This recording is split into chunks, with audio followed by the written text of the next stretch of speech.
Orda Cave is a gypsum crystal cave found underneath the western Ural Mountains. The cave system stretches over 5.1 kilometers, with around 4.8 kilometers over the overall length being underwater. This makes it one of the longest underwater caves and the largest underwater gypsum cave in the world. The water is incredibly clear, but also extremely cold. Legend has it that the Orda Cave is guarded by a spirit named the Lady of the Cave, that takes the form of a beautiful maiden in white gown. Said to live in the depths of the cave systems, to protect and guide divers who venture into the Orda Cave, given that their intentions are pure. Unfortunately, the Lady of the Cave cannot protect everyone. The cold water, sharp walls, and twisting passages make Orda one of the most dangerous cave dives in the world. Dozens of divers having lost their lives while exploring this cave system.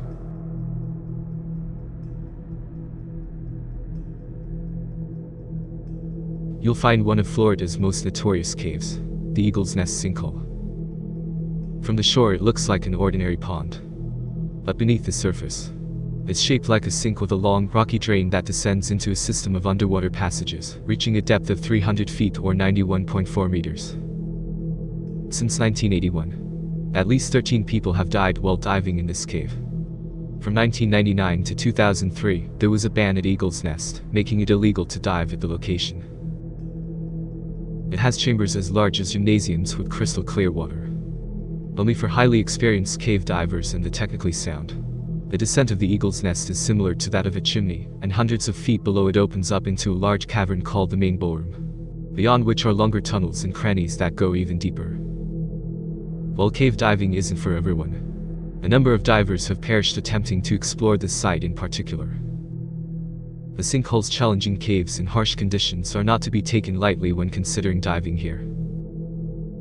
One tragedy including a father and son. Early Christmas morning, Darren and his teenage son, Dylan, anxiously head out to the Eagle's Nest sinkhole to test out the brand new dive gear they got for Christmas.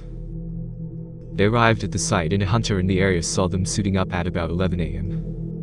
When the hunter returned later at about 6:30 p.m., he noticed the diver's car was still there. Hours pass and Darren's fiancée, Holly, is unable to reach the pair. Growing more and more anxious, she finally calls local authorities and reports the two as missing. Hernando County Sheriff's Office responded to the call by sending out certified underwater emergency recovery divers. The search began around 8:30 p.m., and not long after, the bodies of the two missing divers were found. Died there over the weekend. Today, this is not the first time the Eagle's Nest sink has claimed lives. Darren was found at a depth of 127 feet, and his 15-year-old son Dylan was found at 67 feet. After recovering their bodies, the investigation in the pair's dive computers and gauges revealed that they had dove to a depth of about 233 feet where they ran out of air. Robert Brooks, one of the recovery divers and a friend of Darren's, said it appeared as though the two were racing to get back to their spare tanks, which were placed at a depth of about 130 feet, and nearly made it. Darren's body came to rest next to those tanks.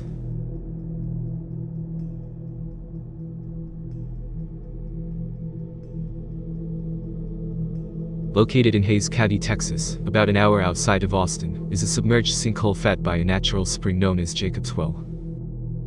Though the crystal clear water looks inviting, it's actually rather dangerous. A dip into this well is not for the faint at heart. It's believed that settlers stumbled upon Jacob's Well around 1850. Since the well was discovered, at least 4,500 feet of it has been explored.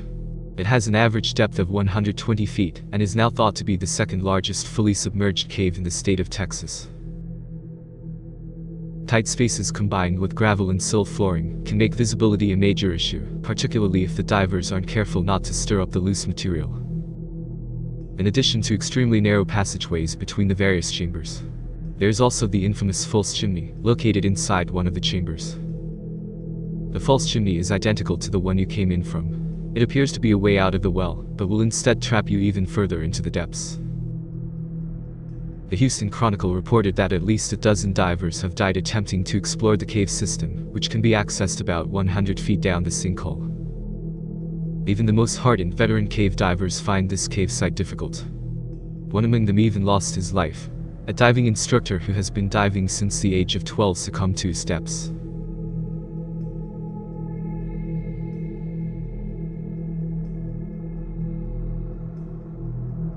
a massive sinkhole and the deepest underwater cave in Australia.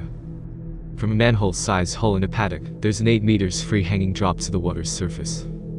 The cave is about 20 meters in diameter at this point, and the walls continue to widen out as you drop into the depths. The entrance to the sinkhole, known as the shaft, was discovered in 1938 in a field known as Thompson's Paddock, on a farm near Allendale East, a few kilometers south of Mount Gambier, Australia. According to cave diver and CDAA Life member Peter Puddles-Horn, the cave is believed to have been discovered in the late 1930s, when a plow horse stumbled after putting its hoof through the small dirt-filled tube entrance. The cavern's name was derived from the bright beam of sunlight that cuts through the hole on a summer day, illuminating parts of the depths below. Venturing deeper, the sheer size and scale of the main chamber becomes apparent, spanning 140 meters across, with a width of around 80 meters at its narrowest. At a depth of around 36 meters, you will encounter the top of a rock pile from where 2 large tunnels can be followed. A northwestern tunnel to a depth of around 80 meters and the eastern to a maximum depth of 124 meters. Because of the size of the hole, cave divers and equipment are lowered into the chamber separately with a pulley system. The shaft is truly one of the jewels of the region, and on the wish lists of cave divers across the world. However, everything has a price. 4 out of 8 divers died after entering the shaft one afternoon, with the intention of diving beyond 70 meters only with air. The divers were all experienced ocean divers, but had almost no experience in caves. They had recently completed a series of deep dives the preceding days, and wore single cylinders with no redundant air supply, and ran no guidelines. The dive was inadequately planned, with no decisions on buddy pairs, air management strategies, turnaround times, and was conducted with typically inadequate torches for the environment. Their procedures for their previous dives had been to dive until their air ran out, and then ascend. Several of the group typically surfaced with no air whatsoever. Survivors reported that the team became disoriented and confused at depth, and lost sight of the surface.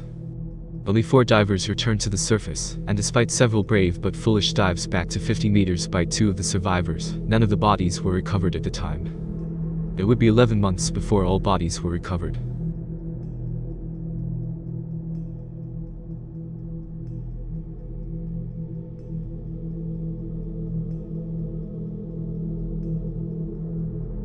The name alone sounds slightly portentous, and the Devil Springs Cave system in Ginnie Springs, Florida, definitely lives up to its reputation as dangerous.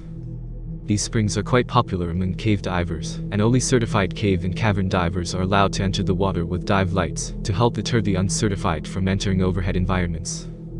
This intricate cave system northwest of Gainesville, Florida comprises Little Devil, Devil's Eye, and Devil's Ear. Each presents unique challenges. The systems are known to have very strong currents underwater, endangering the divers. The narrow vortex opening is almost certain to move the scuba equipment around. There are more than 30,000 feet of passageways, some of which are very thin, forming a labyrinth. Even certified cave divers have perished here.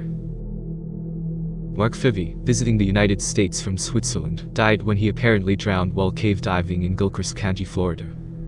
It has also been reported that Fivey was configured in a rebreather with sufficient scrubber to last 10 hours, and also had a side mount no-mount rig for the effort needed to make a passage through a suspected new lead in the cave. He had vast experience in technical diving and rebreathers, and held several instructor-level ratings as well. Another diver began searching for Fivey after he had failed to return by about 9 p.m. About 1 hour and a half later, Fivey's body was discovered. The man's body was not removed from the caves until the next day, due to darkness and safety concerns for the recovery team. Fivey's death remains under investigation by the sheriff's office.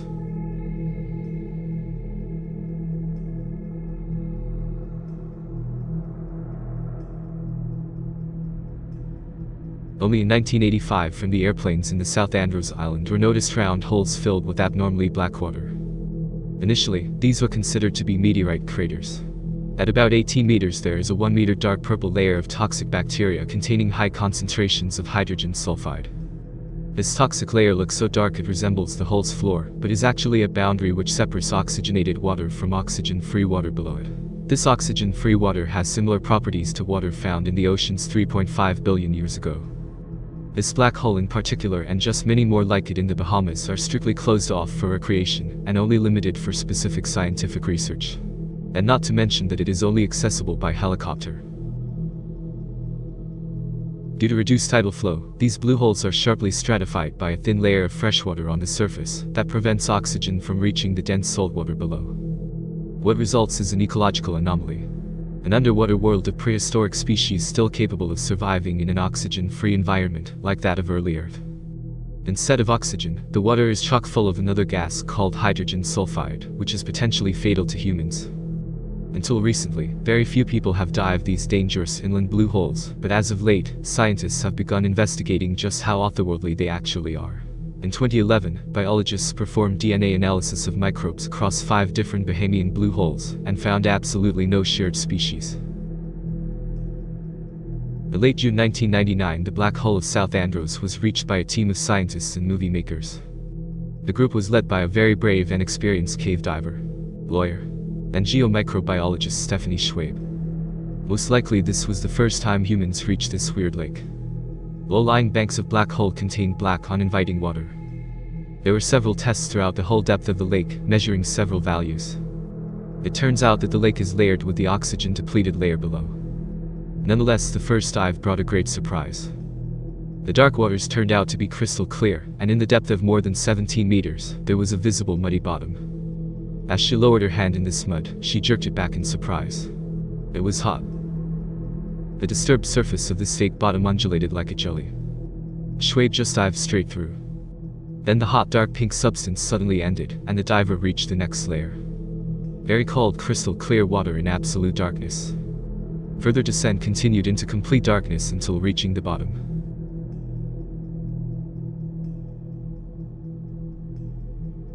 Returning back to the surface, of course, required repeated passage through the unpleasant hot jelly. When divers returned back to the daylight, they gazed in surprise at all the metal parts of their equipment, even a silver bracelet, was turned black. This nasty water. I mean, it has a real evil quality to it. That's a good way to describe it. It's evil.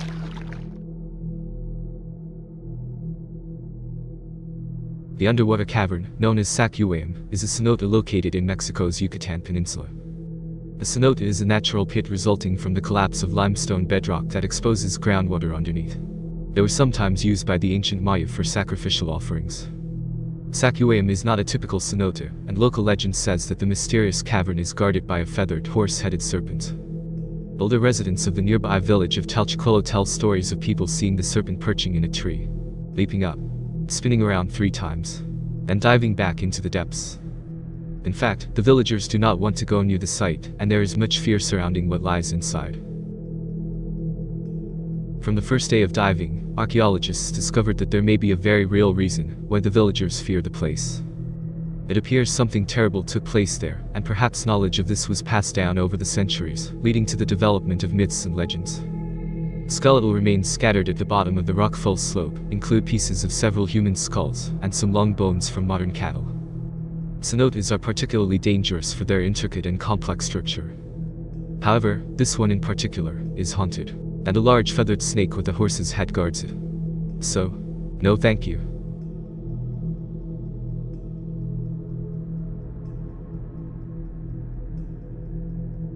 The Great Blue Hole is a tremendous underwater sinkhole that is located off the coast of Belize and lies near the center of Lighthouse Reef.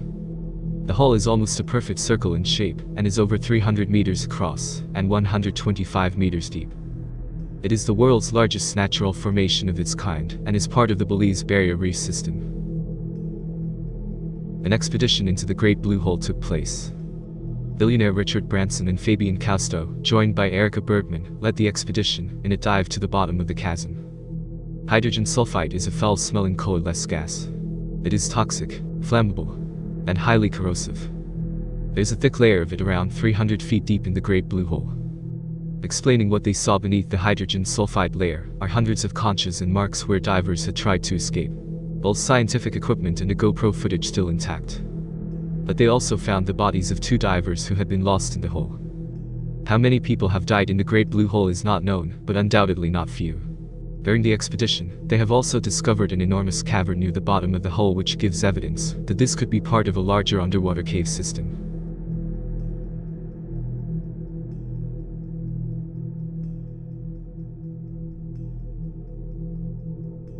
The Blue Hole is a diving location on the southeast Sinai.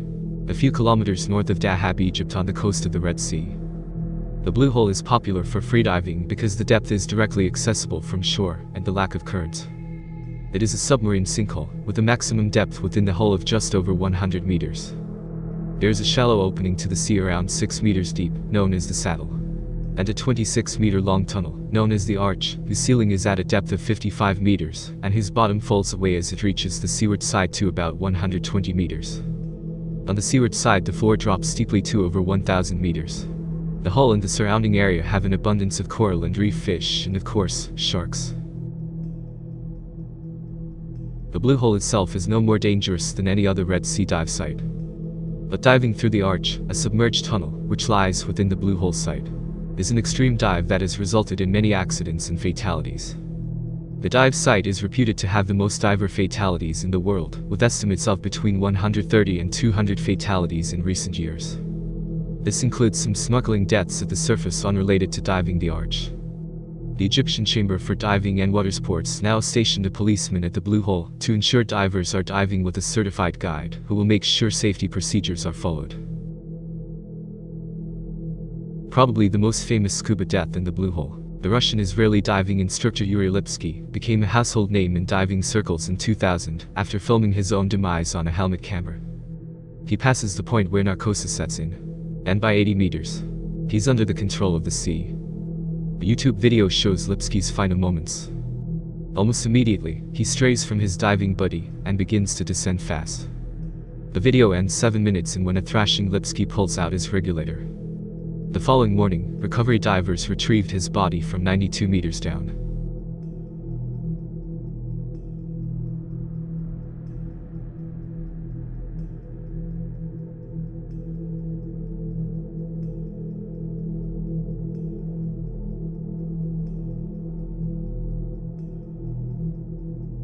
Hranice Abyss is the deepest flooded pit cave in the world.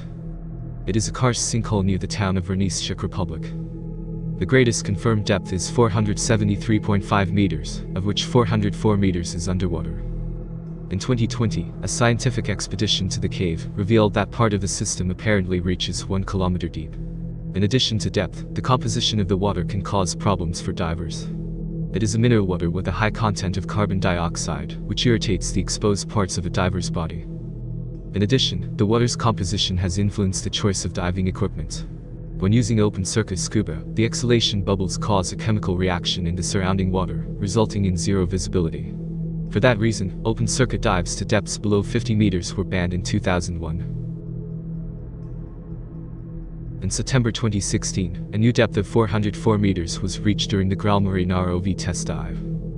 The robot was again limited by the length of the communication cable of 500 meters. The ROV descended to a depth of 384 meters. After reaching the end of 404 meters, the robot got tangled and eventually got lost into the abyss. After continued efforts, the robot was eventually rescued in 2017 by the members of the Department of Special Diving Activities and Training from the Police Presidium of the Czech Republic. Scientists are curious about what types of living organisms they might find in the depths of the cave system, and we don't know exactly what could be down there. Research further into the abyss is lacking funds, thus slowing the research progress. The cable alone of that length costs millions, let alone the ROV itself. At the moment, speleologists are working to produce maps of both the dry and flooded parts of the abyss from top to bottom in 3-meter increments. At the same time, photographic and video documentation is being conducted to help refine individual measurements. Cave diving is one, if not the most dangerous sport in the world. It's the closest thing to coming out in space, a place where not a soul has ever been. What we do for knowledge is insane. What intense training and hardship we put ourselves into, for a single bite of that forbidden fruit we call knowledge. I've always wanted to go cave diving. Ever since I was a kid, I've always had a strong curiosity and connection with the unknown. The spirit of adventure has always been coursing through my veins. Unfortunately, not all of us can afford it, because it is one expensive sport. I mean the training alone, and not to mention the gear. I take my hat off to every single cave diver out there. You are legends.